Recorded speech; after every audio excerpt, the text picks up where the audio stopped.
that loves to inspire and empower you to awaken your intuitive abilities and develop your psychic skills. I'm your host, Nicole Antoinette. Join me as we dive into exciting topics such as spirit communication, energy healing, intuition, consciousness, and so much more. The fun begins right now. Happy Tuesday, everyone. So excited to have you here for another episode of the Guiding Echoes radio show here on the UPRN network, 105.3 FM New Orleans, or perhaps you are joining us on the Guiding Echoes YouTube channel or Facebook page. And of course, as usual, if you join me there, you will be able to connect with me during the chat. And later on, when we bring in our very special guest, Veronica Lee, you'll have the opportunity to ask her some questions and interact with her as well. So it's going to be a great show. And let's go ahead and get started with the energy of the week. So that's kind of a newer thing I decided to do on the show, where as we begin, we're just going to kind of tune into this week's energy as a collective and see what the universe, what our spirit guides, what our angels all have to say. So immediately as I'm tuning in and asking about the collective, one of the images that I'm getting is a pot of water on a stove. So that doesn't foresee you cooking up meals or cooking up some ramen, although maybe you will.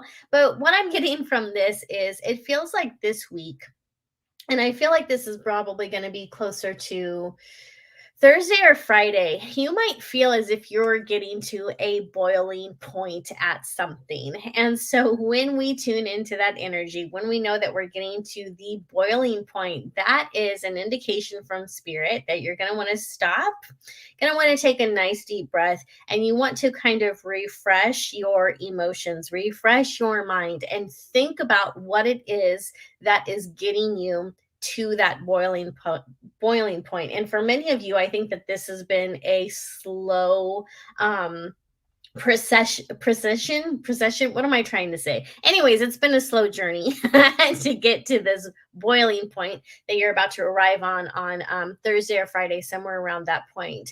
So think about what it is that's bothering you, because you already know what it is. And the truth is, when we are made aware of how our emotions are affecting us. And that's the thing. I think for many of you, you're pushing those emotions down. You don't want to acknowledge that they're there. You don't actually want to get to the boiling point. So you're pretending that you're not angry. You're not frustrated. You're just fine. What? You upset? Nah, ridiculous. But we all know something's bothering you, right? You know it. You feel it. And so what you want to do is you want to be able to address that head on. And that doesn't mean that you have to do it in a way that is sarcastic, or you don't even have to get angry about it, although maybe you're already there. You want to stop and think, okay, what would the best version of me, if I was actually happy right now, if I was healthy, if I was feeling more focused, how might I address this situation? And for many of you, this isn't just a situation. I feel like this is I think for many of you, this is work related. And for some of you, this might be about a relationship. So there is another person involved, or there's a group of people involved. So you want to be able to pull your anger back and kind of, like I said, refresh, reset, and ask yourself, if I was feeling better, how would I approach this? What's the best way for me to speak to this person about what's bothering me? Another thing that you can do is, if you happen to be a fan or a follower of, I want to say John Maxwell, because that's the first person that pops to my head, or someone who's a really good communicator, you can actually put yourself in that person's shoes and be like, all right, well, what would John Maxwell do? What would, I can't remember the guy's name who wrote the 4-Hour Work Week, but he's pretty articulate. He seems like someone who can get his point across pretty well. How would that person confront this situation? And rehearse it in your mind before you actually go through with it. And what I see happening for many of you who take the initiative to do that is, you're not going to get to that boiling point. You're going to be able to avoid that scenario, because if you get to the boiling point, the person that's going to get hurt is you. You're going to end up kind of shooting yourself in the foot. We don't want that. And I do see that whole situation mellowing out. And there might be some compromise, but I think for many of you, I don't see many of you getting what you want out of the situation, but there's at least some type of a resolution. And going about it that way is going to be a lot better than waiting until all of those emotions spill over and you end up getting really upset with yourself. So I hope that that resonates for some of you. So I see Carol saying, I'm grateful for all emotions, they are teachers. And yes, they are. They are definitely teachers. Your emotions give you so much feedback about your inner world and the world around you. And so when our emotions are coming up that way, we definitely want to pay attention. Stacia, I love the hair. Thank you, Stacia. Appreciate that. Remember, if you are listening to us on UPRN 105.3, you are also able to connect with us on the UPRN chat through the Facebook group or through the YouTube channel. And you can also join me on the Guiding Echoes YouTube channel or Facebook page, and you can connect with us on the chat there. And then AJ is saying, I'm so bad at communicating, terrible with words. Well, and that's why rehearsals can actually be really well. And remember, you've got a whole team in spirit that is there to help you with these things. Your spirit guides actually help you through these things. So think about the situation in your mind. Really picture it. Picture the players in it. Who is it that you have to talk to? What is it that you're confronting them on? And ask your spirit guides for the appropriate words. Ask them, like, how should you open the conversation? What questions should you ask? What statements do you need to make? One of the things that I've done in the past is when I've had to confront someone, I'll actually make a list of the different things that I need to talk to them about. Because if I don't do that, I do run the risk of getting into a completely fruitless argument. And that's not the point of that, right? Every argument needs to happen so that information can be exchanged, so people can understand where the other person is coming from, what the problem is, and how to solve it. Unfortunately, in this day and age, most people don't argue to gain information and to gain understanding. They argue because they just want to win. And it's kind of ridiculous sometimes when you have adults acting that way, but we're all guilty of it, myself included. So there you go. So that is the energy for the week. I hope that was helpful. I hope that you guys are able to take that information and create a plan with it. Tammy's saying, I'm at a boiling point. I hold things in for too long. Tammy, I totally empathize with that, because I've been known to do the same thing. I think that for those of us who are recovering people pleasers, I'm just going to raise my hand and call myself out on that one. We do tend to hold our emotions in, right? Because we don't want to make anyone else uncomfortable. We don't want anyone to be upset. We do want to see other people be happy, but a lot of times that comes at the sacrifice of our own well-being, and there's a lesson in that for us as well. So, my guest today is Veronica Lee. She is not only psychic, she's a mystic. She's a fantastic spiritual mentor. I've had the pleasure of knowing Veronica for, I think it's been close to 10 years. It's been quite a while. She has been featured in Om Times magazine, where she's also written quite a few articles. And we're going to bring her on to this show right now. So, Veronica, welcome. Thanks, Nicole. Good to see you. It's good to see you too. So you're looking good today. Loving the makeup, loving the long hair. Everything's looking good. Thanks. Just had to do a little bit of mascara so that my eyes at least popped right through the glasses. Right. Very important. You can't leave home without mascara or lipstick. That is every woman's rule. Exactly. And if it's not, it should be.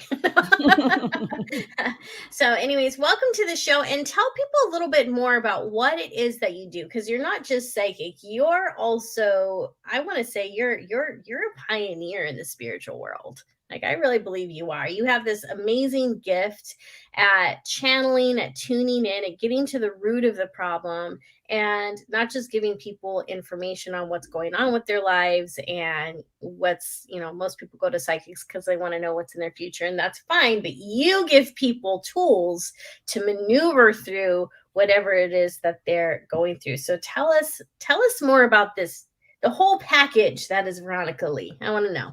Yeah, that's an interesting package. So First of all, I was raised with all things weird. My mom got into metaphysics when I was about 3 years old. And so I was going to all of her woo-woo classes with her spiritual teacher and holding my hands over people. So all things really crazy like this that now are becoming more popular were really part of my foundation. And I'm 55 now.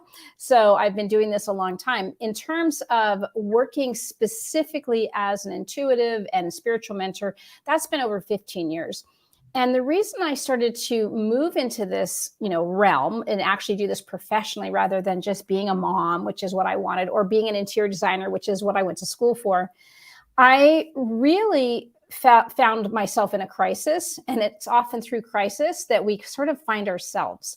Sure. And in that crisis point, it was sort of like, okay, this is really what I'm supposed to be doing. And reading people is only part of it. Like you said, it's holding space for them to become who they are is not as easy to articulate in terms of, oh, here's how I do it and here's what it looks like, because I work very organically. Yeah. There are two main ways that I work. First of all is I do readings, and they are generally working with the Akashic Records. And a lot of people think of the Akashic Records as sort of past lives, right? I don't see it so much as past lives as I do seeing it as connecting in with your soul, connecting in with this huge energy field of who you are. So really working in these really high vibrations. And I also do work as a spiritual mentor. And what that means is basically allowing people to be seen on these really deep levels, and to hold space for them to emerge into, being who they're here to be. So it's not like I said, it's not like a checklist, like, oh, you want to get from, this point, and here's your specific goal, and I'm going to teach you how to manifest that. It's really, I look at your system, your being, your whole energy system, and it's like, oh, here's what's going on, and here's your next step toward unfoldment. So I hope that helps a little bit, but it is a little tricky to try to explain. Right, absolutely. And so are you finding, so you mentioned something earlier that was interesting to me. You talked about people connecting to their souls. Over the last 2 years, I feel like people have been disconnecting from their souls as a way of escaping this reality and all the weirdness that we've been going through over the past 2 years. So I'm curious to know what have you noticed about that? Because what have you noticed about the energies, the consciousness of people? How is all that how's that been at play over the last 2 years? Yeah, that's a good question. So like you, I actually do a weekly transformational forecast on my YouTube channel. And so what you were saying this week was very similar to what I was saying yesterday. I bring it every Monday. And really what I'm seeing is that we have been awakening for a long time. I mean, if you go back to when I was a kid, we were talking about the age of Aquarius, right? It was this, interesting phenomena that was coming onto the planet. And we were like waking up to that. But that's a long journey, right? And what I'm seeing is that there are people who've come in highly awake and who really plan to make a shift in consciousness for themselves and for the planet. And what's happening is, as they sort of step away from that, as they try to sort of deny who they are and what they're here to be, that's when more and more crises start to happen, right? So it may be that, yes, they want to try to, numb themselves down with drugs, or they might try to, run away from who they're here to be, or they might use some defensive mechanisms like you were talking about at the beginning around, picking a fight to win rather than learning how to communicate so they can really expand and open their heart. They may do all those, but who's ultimately going to pay are themselves, right? Because even if you want to resist your own growth, your soul is going to say, I remember the contract that you made before you came in, and I'm going to hold you to that. And that's challenging, right? That's really challenging, to be held accountable to those soul contracts, to this integrity of being the best version of ourselves, of really stepping into our truth, our power, and our joy. So a lot of people come here and they don't know what their contract is. So many people feel lost when it comes to their life in general. And there's for the past at least 20 years, there's been a big push for people to live their life purpose. And we've seen that in religious organizations too. But there's plenty of people I speak to, and they're like, I have no idea what my purpose is. So if we come to earth not remembering what the contract is, and maybe people don't feel like they have access to the Akashic records on their own, how can they remember what that contract is? How can they tune into that? Yeah, great question. The number one thing, and I actually did write an article for Times on this, it's really recognizing that the soul purpose, and I'll use the word SOLE rather than SOUL, is to align with joy, to align with this high frequency of pure joy. And a lot of people think, but we can't be happy all the time. And are we here just to chase those things that we want and to, fulfill those, desires? No, not in the really, kind of lower vibration way or the needy way, but in essence, to let go of our defenses, to let go of our shoulds that say, no, you can't have too much fun, or you can't be in too much joy, or you must have crisis in order to learn. The more we allow ourselves to experience these frequencies of joy, we recognize that's us. Yeah. And so when we start to lean into that, it resonates more, right? And we start to find that. So what I often recommend to people is start to feel into those things that make your heart sing. I mean, it sounds very cliche and kind of Marie Kondo-ish, but it really is. It's like, what makes your heart sing? There's a difference between an addiction and like doing something to numb out, or overdoing something because you think it gives you a little pleasure for a little while.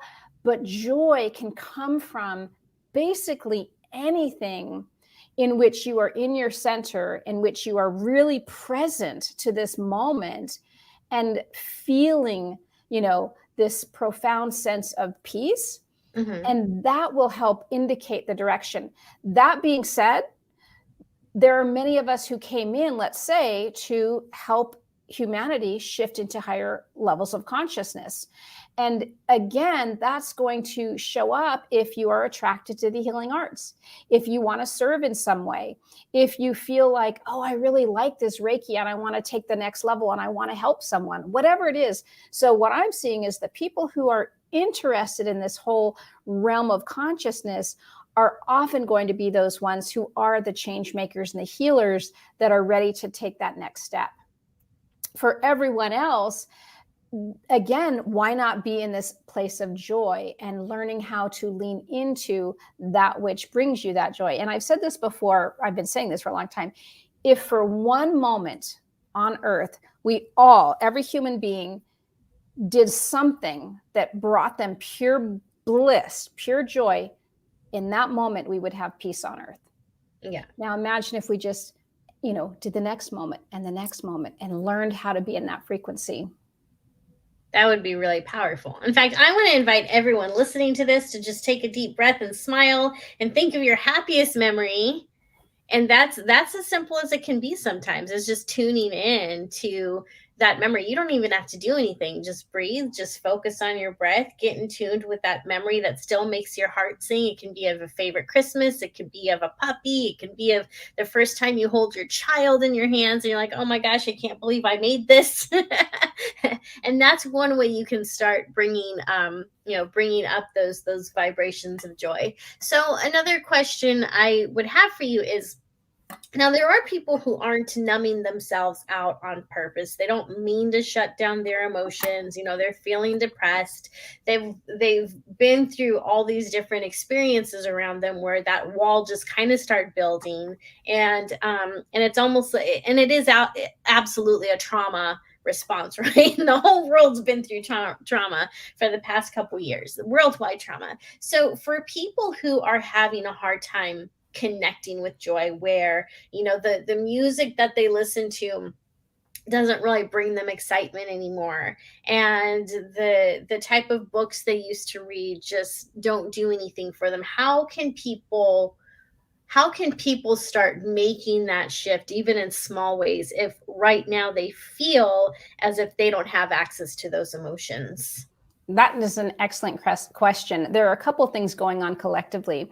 So when I was talking about people who've come in to really anchor in this higher realm of consciousness into our human beings, part of that process is we came in highly awake, highly connected. You're talking the upper chakras, right? Then we're starting to move down, and maybe we're going to awaken our third eye, and we're going to start to have the sense of like, oh, I'm fairly intuitive there. And then, maybe we start to learn to speak our truth. Now, what's happening collectively is we are starting to go down from these higher, connections, which feel really good and yay, into the nitty gritty hard stuff, the human stuff. And in general, years ago, I was seeing people really connecting in, coming into their throat and in their heart, just really opening that up. Now where most people are collectively is around the third chakra, really getting a sense of identity.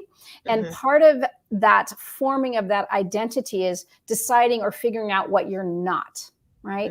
Well, the same is true for, let's say, moving towards this joy or towards this perhaps, connection to what might be there, or these shifting away from the depression and things like that. First of all, it's going to be acknowledging that you probably have some kind of trauma, right? So we do need to process our trauma, whether we do that through a qualified therapist or whether we do that through, I love the work of Gabor Mate, or any of the other people who are really understanding the vagal nerve and how it's really impacting, the trauma in their body. So collectively, we are starting to come into the trauma aspect. So it's not just you, but more and more tools are available for you. So you're not alone in it, but there are more people who are qualified and who are addressing this. But the other part of it is to start to step away from those unsupportive patterns, right? And when I say unsupportive patterns, that would include people. So, if you're around people who make you feel like crap a lot, right? It's not about blame, because you don't want to go into blame. They're doing this to me and they're, whatever, because that just really keeps you in victim mode. But recognizing that it's not, again, this person has to make me happy. We're responsible for our own joy. But if that person's energy makes you feel like crap from after being around them, then it's like, okay, I want to spend less and less time with this person. The same is true for environments. The same is true for work. The same is true for media. So it's starting to unplug from those things that aren't resonating, that don't bring us joy, as best we can, because a lot of times we're going to say, oh, but I have to have a job. Yeah, you do. But how do you start to navigate away from a job that you really don't like towards something that really does bring you joy? So if you're doing a job that you have to do 9 to 5 and it's paying the bills, great. What are you doing with your off time that helps balance that out? So it's disconnecting from the things that aren't serving and starting to look toward the things that might serve, that might bring you joy. It's this idea of experimentation and playing versus finding it, right? Finding it has a little stress behind it, and that doesn't bring joy. Right. Yeah. And I love the idea of playing to find it, playing around with things. And I think that and that's the thing, is like the words that people use when they talk to themselves also defines what their experience is going to be, because words are so important. And the way that people talk to themselves can help them to reclaim their soul's power, which brings me into my next question. So you actually have a workshop coming up, or is it an online course? It's a little bit of both. So basically, It's an online course that starts September 1st, and it's a daily content drip that helps you realign with who you've come here to be, to reclaim your soul power. And infused in that 30-day, drip, and it's, obviously you can go at your own pace. I offer 7 Q&As plus a welcoming, onboarding, video on the very first day throughout the process, so that you are able to be guided. It's like, okay, here's, it's like we're all meeting at a checkpoint. I give you your maps. Each day you get to that next checkpoint, and then we come back together after 4 or so days to say, how's it going? What questions do you have? What came up for you? And I help you navigate your way through this journey. And of course, it's not like, fully inclusive, and at the end of this 30 days, you're going to be completely, transformed, knowing your soul purpose. what I represent and what I'm so adamant about is that we all want those quick fixes. That's why we also want to dull down, right? Because we're not getting those quick fixes. What I see is it doesn't have to be hard work. It doesn't have to be miserable, but it is about coming into who we are, which isn't necessarily easy. It can be painful. It can bring up things that we don't want to feel. But at the same time, it's like, okay, you can keep avoiding it, but how many more years are you going to cause yourself misery for that? Or how many more lifetimes are you going to repeat the patterns until you finally let go of this belief that somehow you're not worthy, right? So it's really helping you, this course that I'm offering, remember your worthiness and start to, kind of rekindle the joys that are within you and start to awaken those inherent spiritual gifts. So it just works our way through the process of this sweet awakening and playfulness to rediscover who you are and to reclaim your soul power. That's beautiful. It sounds like a very, very powerful course. So I do want to go ahead and turn this over to our chat room so you can answer questions, because I know people are going to have more questions about soul purpose, and maybe throw in a couple psychic questions in there if people have those, because people always have psychic questions. There's always questions that, that people would love for psychics to answer for them. So as we're waiting for those to come through, tell me more about, like, you were talking about finding your joy. And I'm just curious to know, like, what are some of the things that bring you joy personally? Like, what makes your heart sing? Yeah, this is, my fundamental thing is my family, my children. When I was little, there were two things I really liked. First of all, it was anything, occult, metaphysical related. So I literally had a black cat named Familiar. I was like a witch, for Halloween. I don't know how many times, or I was, a little fortune teller. I actually had, at the time, it wasn't real crystal, but I have a so-called crystal ball. I used to, wish for every single birthday, I wish I had magical powers. My favorite show was Bewitched. So that whole realm was always like my passion and my interest. But more than that, I wanted to be a mom.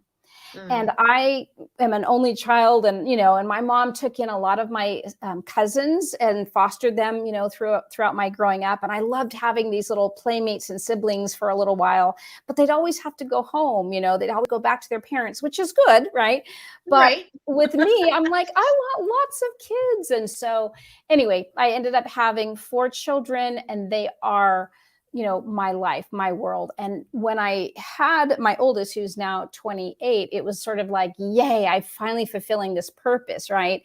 And, subsequently, after, 2 and then 3 and 4 came along, it just consumed me in a way that was just filled me up. It was difficult. I did everything sort of, not traditionally. I had a family bed. I chose to put them in a Waldorf school. So everything I did was ultra conscious, which in essence is a lot of work, but it was what brought me joy. And it was hard work. And yet my family still brings me joy.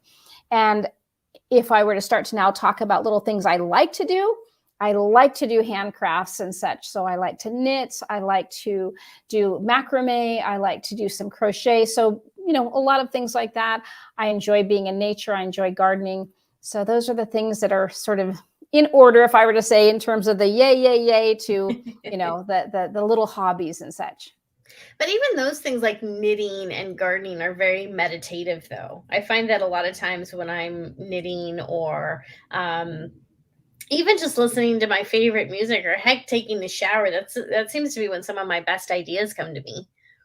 Absolutely. And I'm really enjoying, I just made a dream catcher this week, and I love Fun. the pattern of the dream catcher. It basically, becomes like a lotus, right? And then you get to put little crystals in the middle if you wish.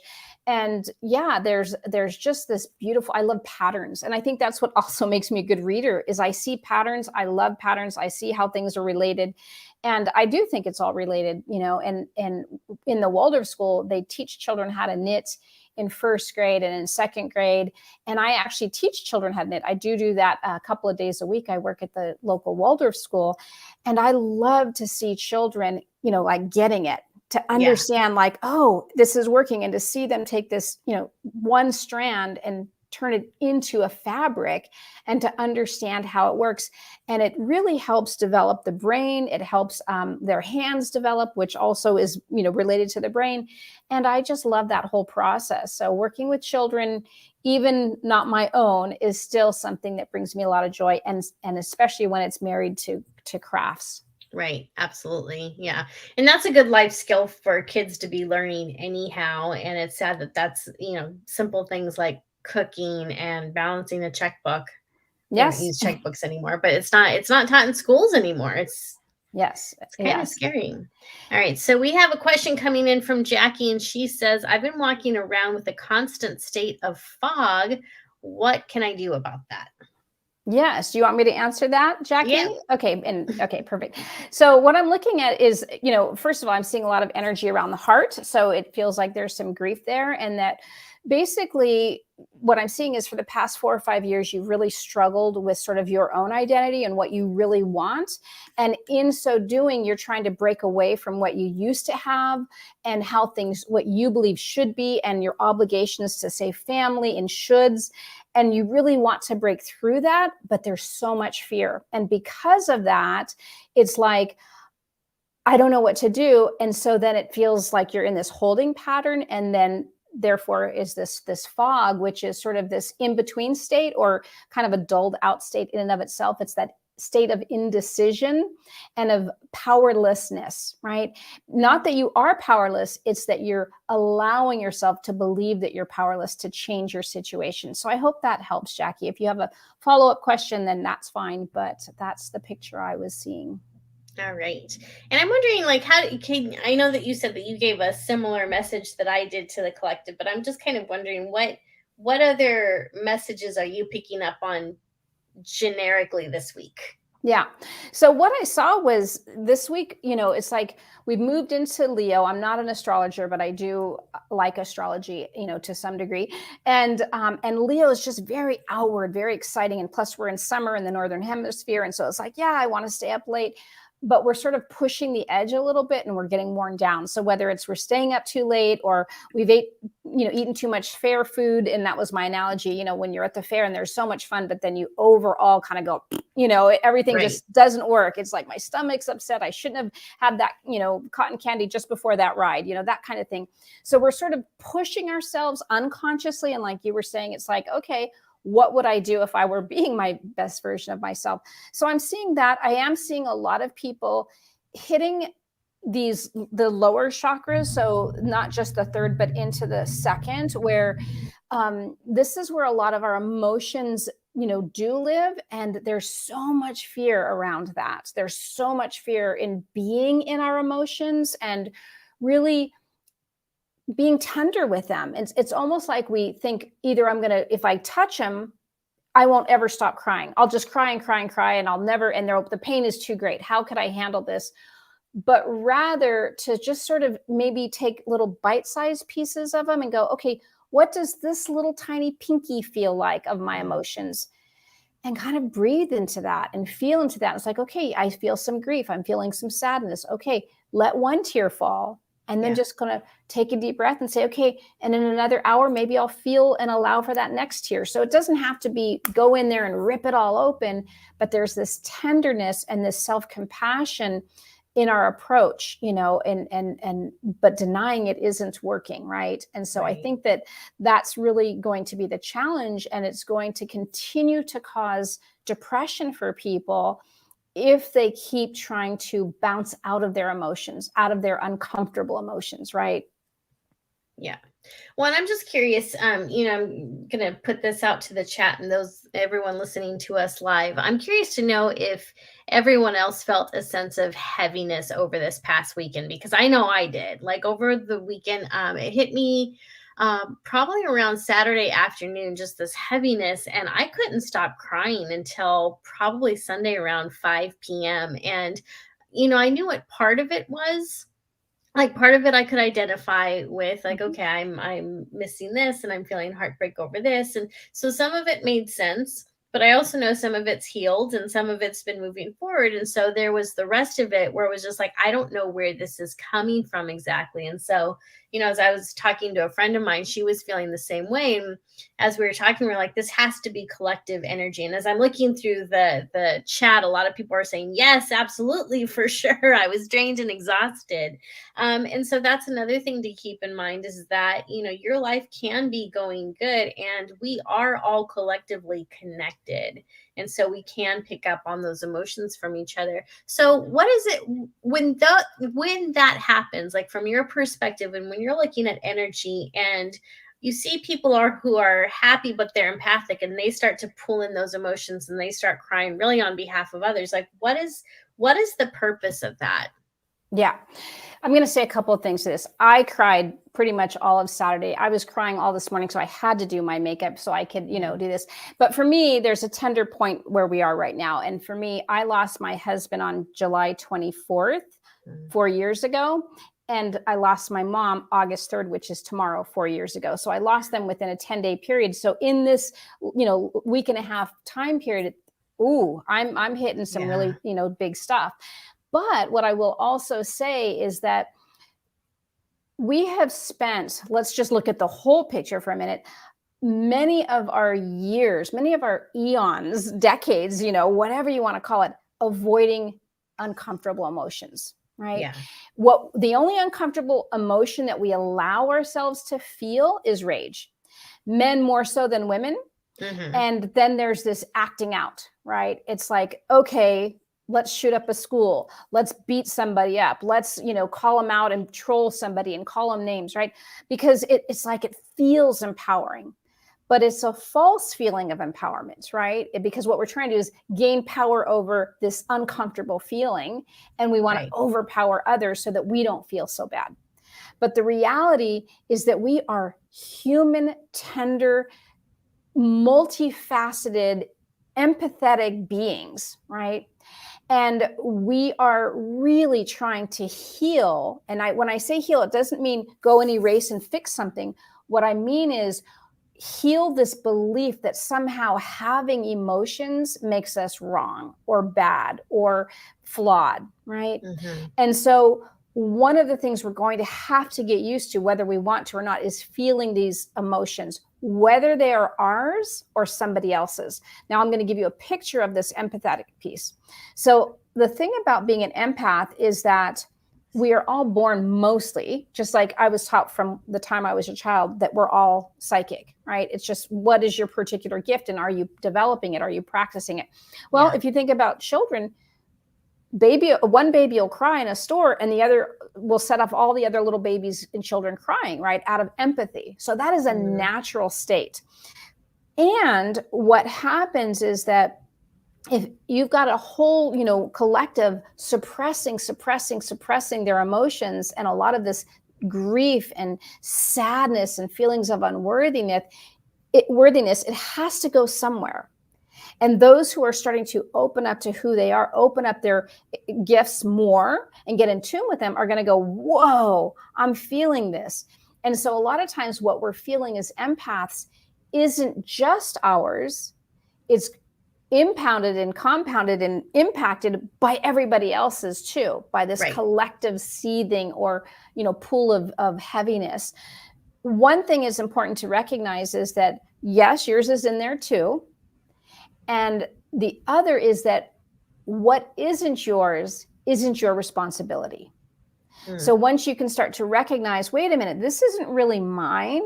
And so you can then learn tools to give it back to these higher realms of consciousness, give it to the people's angels. Like if you have a roommate who's not real happy, it's like, that's not my job to fix them and to carry their stuff. Let their angels handle it. Let their guides handle it. This is between them and their higher selves, right? Easier said than done, but there are tools to be able to do that. And then the other is to really take responsibility and start to work through our own stuff, because when we do, then the rest of it it doesn't feel so heavy. It's like, because when we start to clear out our own stuff, we're not drawing in all the heaviness from everybody else, if that makes sense, because it's sort of that like attracts like. So when we start to be more clear, it doesn't impact us the same way. Right. Well, and the other thing too is when we're able to take care of our own emotions, I think, and really get into them and dive into them and pull them apart, we are giving ourselves permission and the power to transmute our own energy and start to shift it. And when we're able to start doing that for ourselves, we're able to start doing that for the collective too, I believe. And so when we start feeling these uncomfortable emotions of sadness and heaviness and pain, first, I think it's important to remember that it's funneling through us, not because we're being punished or anything like that. Because I know empaths all the time, they're like, this is a curse. And it's like, can understand why you would say that. It definitely feels that way sometimes. But it's really, we're kind of all these different, instead of water filters, we're emotional filters, and we're helping people filter that out. And so being able to notice when we're receiving that information and either shooting it up to the heavens or shooting it out down the ground, either way it's going to get transmuted, is going to be very helpful. But I think what empaths forget, and what I forget, and what I'm trying to get better at, is you can send energy back that's helpful, that's happy, that's pleasant, that's blissful even. And so by being able to sit with those emotions and see, what's coming up, like I said, over the weekend, I could identify some sad things that I was feeling sad about, but then the rest of it was like, I don't know why I'm feeling this. None of this makes sense. This is just, nervous system trauma response, and I couldn't figure out what. But then when I was able to like cry, because I was like crying almost nonstop over the weekend, and I finally got to that point where I was cried out and I could relax, I just kind of closed my eyes and I visualized a pink light, because I love visualizing the pink light. And I just started sending that out to whoever needed it. And I was just like, I trust that this is going to find its home. Like, I trust this is going to go where it needs to be. So, and that's just something I want to put out there, is like, as an empath and as people who are feeling all these emotions, you don't have to stay stuck in it. You're not helpless, and you can do something about it. And first you have to, like Veronica was saying, work through your own crap, work through your own emotions, work through your own trauma. And when you're able to do that, it becomes so much easier to send out those good vibes to other people. But it really does. But all of this at its foundation, it's about not just feeling worthy, but I think loving yourself. Absolutely. Yes. And I think that sometimes to get to that point of loving ourselves has to start with this awareness of our worthiness, right? Mm-hmm. It's sort of like, if we're not worthy, why would we love ourselves? Yeah. And one of the things that I've seen, just how I've seen that, we've come in to really transform, and we want to, kind of make this collective shift, and we came in to do this. One thing I've seen that basically every human has agreed to, besides gravity, it's like, yeah, I'm going to incarnate on this earth planet. And air. Yeah. And having, human skin and all of these things right. that are part of being human. There was another piece, probably written really tiny, and we just thought, oh, what's the big deal? We agreed to some level in belief in unworthiness, because that's the collective shift that we wanted to make, right? We wanted to somehow believe in this unworthiness, and then we happened to pick parents who were going to really pound that word unworthiness in, right? By telling us certain things about ourselves, by neglecting us, whatever the story is, then we'd really believe the unworthiness, because it would be in our DNA now. And then the game, or the, transmutation, is to start to shift that fundamental belief and that, untruth back into the recognition that you are absolutely worthy, and that you are perfect as you are right now. Nothing to do, fix, heal, or change, but to lean into that perfection that you already are, right? And that's the practice, right? And it's going to be, some work to do. And yet, why wouldn't we, right? Why wouldn't we go, yeah, I'm ready to start to embrace my worthiness? Yeah, absolutely. Okay. So, just want to go ahead and put this message here from Tasha from the chat. And she's saying, yes, on point. I've been suppressing my feelings and just been going through the motions of life and not living life since my love's passing 2 years ago. And I can't seem to get out of this place. Yeah. And I think another thing to address is you talked about, Veronica, the loss that you faced just 4 years ago. And the older you get, the closer the years are. By that I mean, like, 2 years ago doesn't seem that long ago. 4 years ago, when you're a teenager, 4 years ago is forever ago. As an adult, 4 years ago is as close as yesterday. So there's a difference between feeling that grief and going through the motions of grief and depression. I think, and I know a lot of people are going to disagree with me, but that's okay. I think depression can be easier to turn around than grief. What do you think? It's hard. I think that if we feel into the depression, there probably is a sense of grief in there, right? Sure. That it's sort of like the grief of not being connected to ourselves, not being connected to our joy, not being connected to our heart, right? And so that is a grief in and of itself. And if we think about grief from this perspective, and I'm not going to even try to, justify and say, oh, well, this grief is worse than this, because we can all kind of have our own little scale of things. Like, yes, I lost my husband. Yes, I lost my mother. They were my foundation, these two people. I was with my husband for over 30 years, right? And at the same time, losing a child is unimaginable to me, right? And so it's and we're all so different. But one of the things with this grief piece is when we took that very first breath, when we were incarnated, we suddenly had lost the ability to just breathe in the amniotic fluid with air or without air, right? And there was ease there. There was grace. We didn't have to do anything. All our needs were met. And as soon as we incarnated, it's like, there's this struggle, right? And there's this feeling of, I'm no longer connected. And then there's a literal cutting off of that connection to source, to mother, but also on a psychic level, this disconnection from source, right? Consciousness. And that's got to spark on some level this tinge of grief, right? And each time that our parents looked away and didn't look in our eyes, or each time that we had to cry it out, or each time that a friend might have hurt our feelings, that's grief, right? And so you add layers and layers of that. And again, it's not like, oh, everybody else is to blame. It's like, oh, this is the part of being human, that we get to have all of these feelings and we get to be even confused by them all, but they just sort of, work their way into sort of the underground, right? Because we may not even recognize at that young of an age how to process them, right?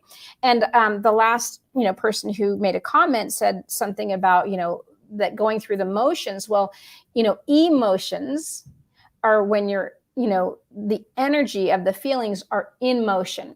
And so, it's like, how do you let that move? And crying and not being able to, let's say, get over some kind of grief is letting that emotion, letting that energy move, right? So in other words, it may be 10 years, it may be, 20 years that grief may still trigger something, and you may still have an emotion. It's like, okay, here it is again. And if you could welcome that moment, it just, again, it's that honoring of all. And sometimes that's part of why, if somebody has a loss, it may be so difficult, because of all the other little mini griefs that have been there and not moved. Right. Yeah. So it's all those different pieces of trauma and those things that we lost, and it just adds up. So instead of having just one big event that we can point to, it's a little harder, because it's all these little things, like the straw that breaks the camel's back. Exactly. And one of the things, when my daughter was in a preschool, she was like a year and a half, and I thought it was a really awesome program. It was through UC Davis, the human development program there. And so she was in this little preschool, and the teachers of the preschool were students of UC Davis human development. So it was sort of like a experimental, live, interactive, class. Right. And one of the things they didn't do is they didn't project onto the children, right? They would just witness. I see tears. I see tears. They're just, and we didn't get that. Most of us did not get that from our parents, even with my mom, who was ultra conscious, she was kind of emotionally afraid of her emotions, even though she would be willing to hold me and say, you seem really sad. Is there anything you want to talk about? And she was there for me. Part of what I picked up, because we are such empaths, and also you learn more from modeling than you actually do from, interactions. Absolutely. There was a part of me that said, oh, she's not safe in her emotions. So I may be able to feel okay by telling her some things, but I'm going to hold on to these emotions because these are the ones we don't talk about, because that's what I'm noticing she's doing. Right. Yeah. So it's again, it's not to blame anybody. It's just this pattern, this process of not having the tools. And as adults, we get to go out and learn some of these tools, and they're not as difficult as we think. And like I said earlier, there are so many people right now that are really addressing trauma. Wow, what a perfect time as we move into these deeper, we haven't even hit, collectively the second chakra or the first. When we get to that, it's not going to look or feel good at all. I'm not predicting anything, but I am. It's not going to be pretty. So you better kind of be, ready and have some tools, handy. Yeah. And to get to that first chakra, just to kind of play on that a little bit more, I've been talking to a lot of psychics over the last week, and they're all saying there's another wave of something coming. Like, everyone feels it. Absolutely. Everyone feels it. And I think that's what like last weekend was partly about, but everyone's just like, it's like we're all on edge, like, oh God, what is it going to be this time? Like, we all know it's coming.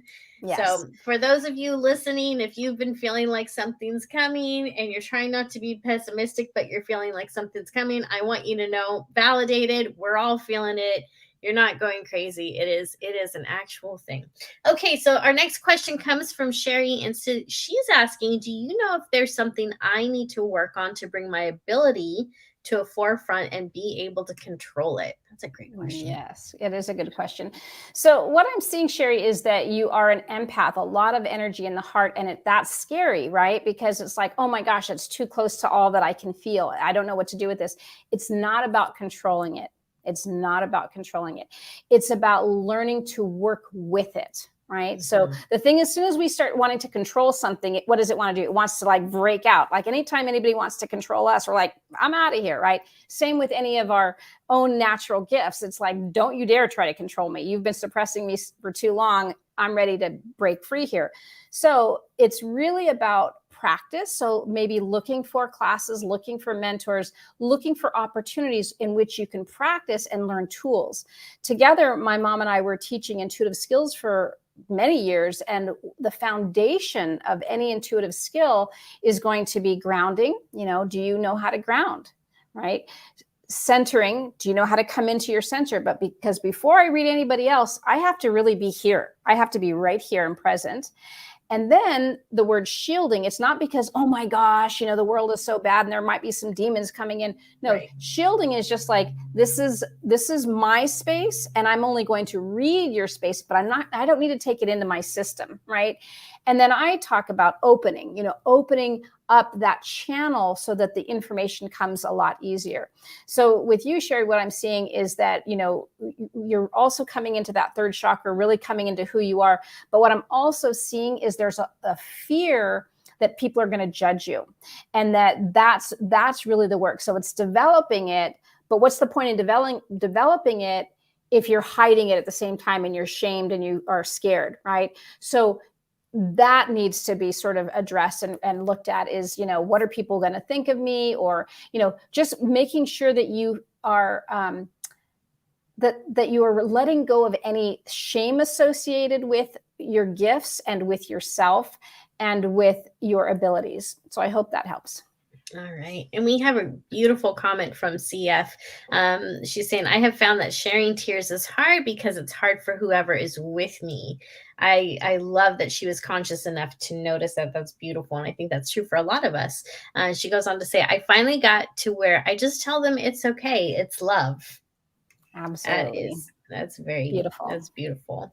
And then Sherry's also responding to what you just said. She's like, I've been called the devil. Welcome to the club, Sherry. Welcome to the club. I promise you, it's fine if they want to call you that, because we play with magic. We're manifestors. We're psychics. Oh my gosh, it's so much fun. So you know what?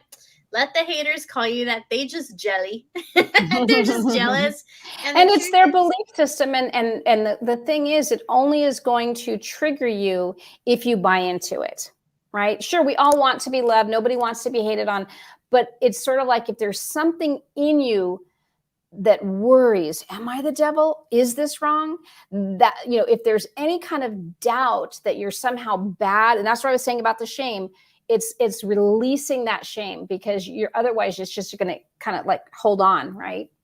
Yeah, absolutely. And yeah, we always want to be careful that we're not allowing other people's projections to tell us who we are. Absolutely. And I think that's hard for all of us. So, that's one of the things that's kind of fun about this life that we're in is, yeah, it has its ups and downs, but ultimately we get to decide who we are. Yeah, so let's see. Christine Gray, I went to Reiki and my mother-in-law told me I was into devil stuff. Well, this is coming up a lot. So someone else is saying my brother calls it black magic. So, we only have a few minutes left, but let's talk about this fear factor a little bit. Like, why is there such a strong fear factor still? It seems like people are becoming more conscious. And so it blows my mind when we still have this. Yes. So I'm just going to kind of put this out there, and this isn't to blame anybody. This isn't to say anything wrong, but A, I live in California. B, I grew up with this, right? And when I was about, I would say 4th or 5th grade, one child said to me, you don't go to church, you're going to go to hell. And I'm like, really? Like I hadn't even like that. It just wasn't part of my consciousness. Right. I've had maybe one other person on my YouTube say something like, you're worshiping too many icons. I just hit delete. That's not part of my consciousness, right? So the question really comes into what is in you that is allowing this to be in your field. So I'm not, again, going into blame. It's just really being super honest with saying, who am I associating with? Why is this coming up for me and triggering me, right? Because once you can identify that, you can complete it, and then it won't be an issue anymore. Does that make sense? So it's really about going, like my mother-in-law, for example, pretty traditional, she didn't ever call me a devil. She would just be like, yeah, that's kind of interesting. We literally did, my mom was interested in all kinds of things, including ritual. And so my daughter, who's 28, she had a little baby blessing, and my mother had everybody like touch their chakras. I'm like, not the root chakra, Mom, please. My mother-in-law doesn't want to touch her root chakra, but she accommodated. But the point being is that my heart was so open, and my mother-in-law loved me, that on her husband's departure, she's later on asked me, how is he doing?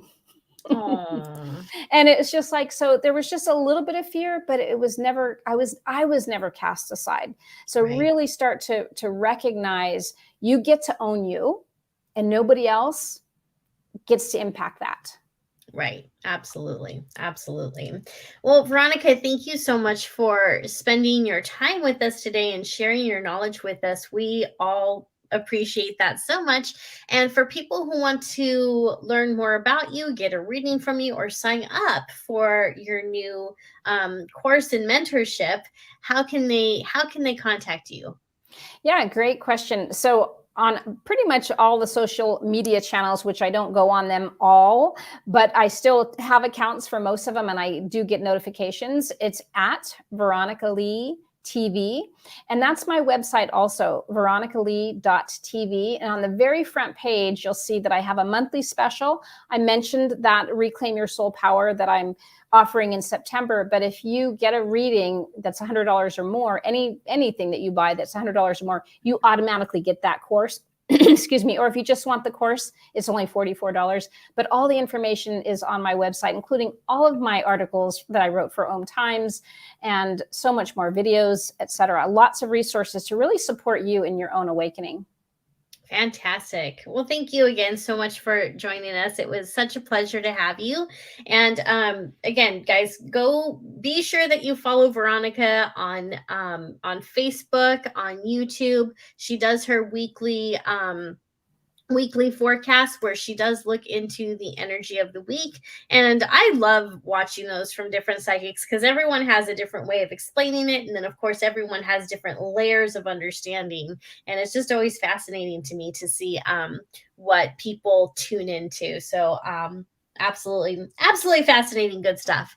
So, all right, everyone, thank you so much for tuning in. We've got some great shows for you on the UPRN network today. Also, wanted to let you know and rather invite you to my psychic party that I'm hosting on my YouTube and Facebook page at Guiding Echoes on the psychic parties at 6:30 p.m. Pacific time. It's exactly what it sounds like. We eat cake and ice cream. We connect with source. We give you messages from beyond. I can't get to everyone. I get to as many people as I can. So I want to invite you for that. Again, thank you for watching. Be blessed. We will see you next Tuesday with another awesome show. And coming up next is more goodness on the UPRN network.